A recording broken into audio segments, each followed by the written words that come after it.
Ese nawe woshobora kumenya guharura kugira ngo uvyare ku rugero?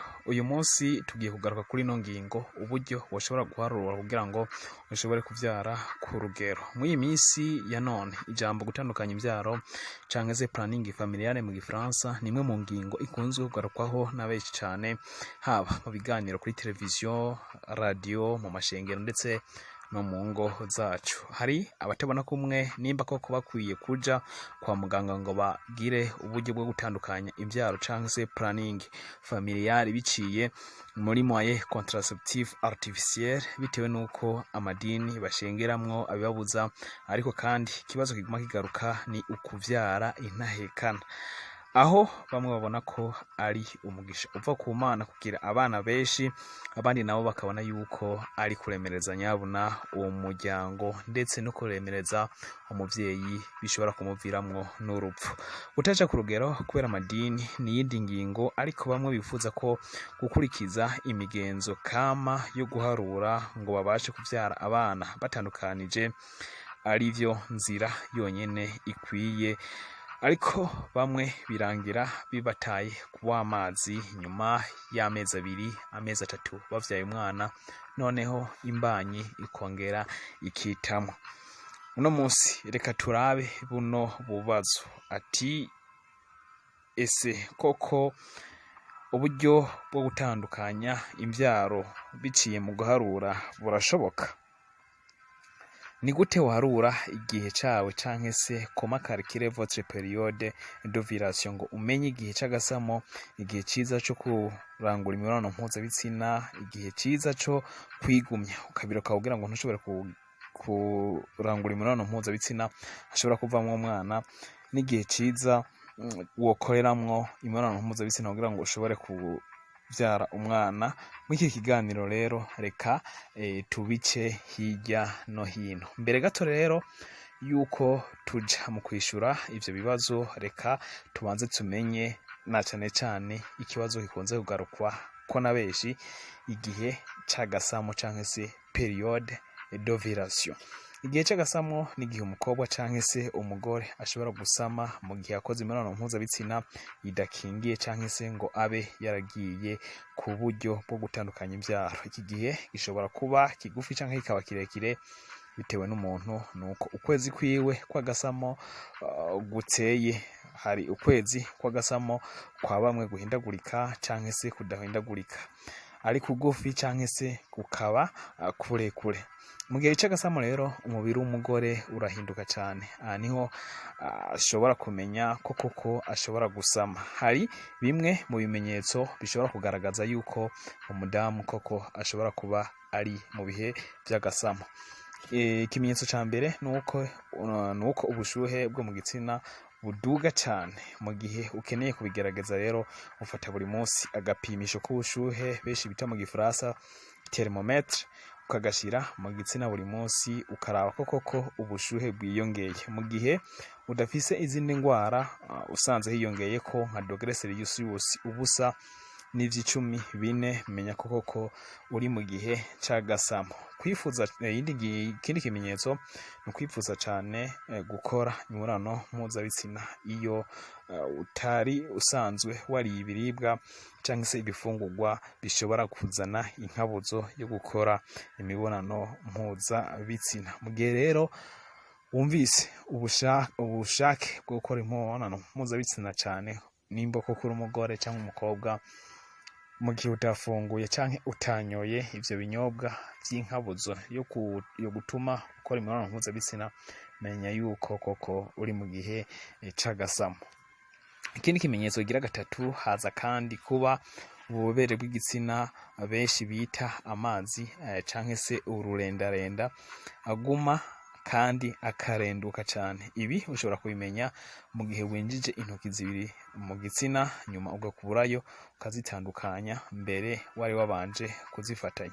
Mu gihe ubonye uko utandukanya bwa bubobere bw'igitsina burenduka cane canke se rwa rurenduka cane, menya yuko muri ico gihe ari hange ukoze imibonano mpuzabitsina atakabuza ushobora rero gusama imbanyi. Reka rero tubibutse ko mu gihe c'agasamo haba hatewe n'intangangore iba ico gihe igiye gusohoka ivuye mu dukuzantanga canke se muri ovaire, iba yaje kugira ngo habe isamwa mu gihe hakozwe imibonano mpuzabitsina canke se ivyitwa fecondation.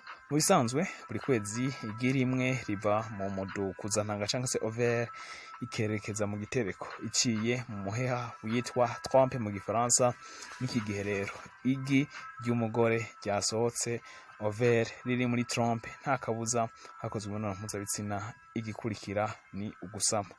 Iyo naho itahabaye mu minsi ibiri, haheze rero iminsi ibiri ya ntangangore ica ipfa. Iyo ipfuye rero haheze iminsi, nta kabuza irasohoka mu gitereko, hanyuma abagore bakavuga yuko bagwaye umugongo, aho bizanana n'amaraso, akaba ari vitamine umudamu abasanzwe yifisemwo ishobora gukuza umwana mu gihe habaye ego imibonano mpuzabitsina, mu kuvuga ashobora kuba yasamye. Ibi rero bigaca bituma rero umugore aja mu kwezi canke se bakavuga yuko yagwaye umugongo. Igihe rero c'agasamo kiba buri gihe hasigaye iminsi 14 ngo umugore aje mu kwezi, intangiriro ry'uwundi muzunguruko w'ukwezi kwiwe canke se cycle ovulaire.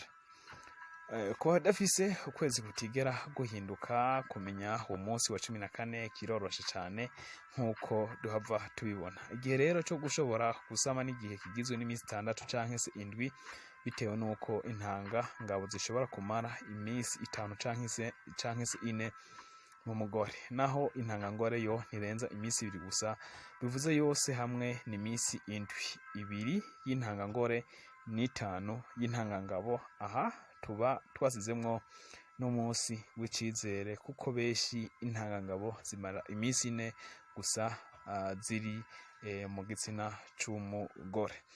Reka rero tugufashe guharura nimba koko ufise ukwezi kw'iminsi 28 idahinduka. Nimba uri umugore ufise iminsi y'agasamo 28 idahinduka, nuko umunsi wawe w'agasamo uri ku munsi wa 11 kuva ugiye mu kwezi. Ati none ibi vyatowe gute?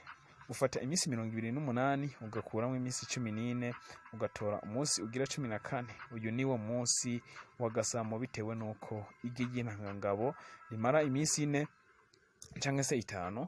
Ubwo rero wo kwiyubara kuva ku itariki 11 kugeza ku wa 18.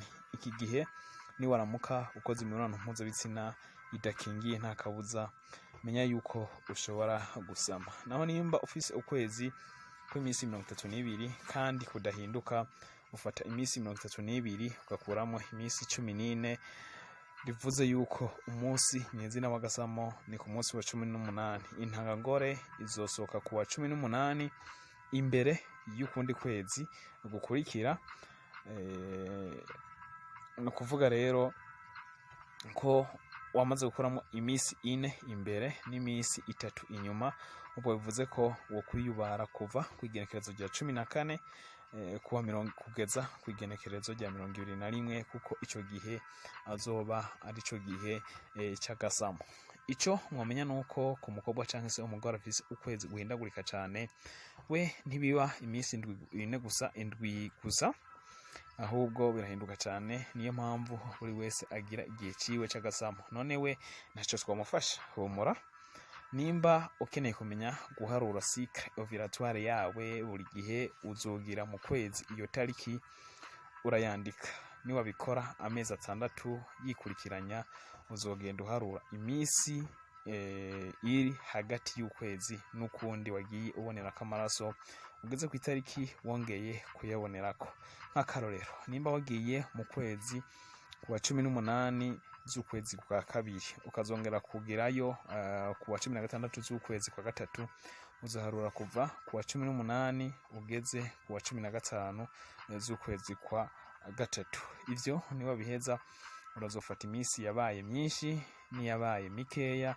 Nimba wabonye ari nka 25, 27, 31, buzofata 25 na 31, nyuma kuri ya minsi myinshi ukuremwo 11, naho kuri mikeyi ukuremwo 18.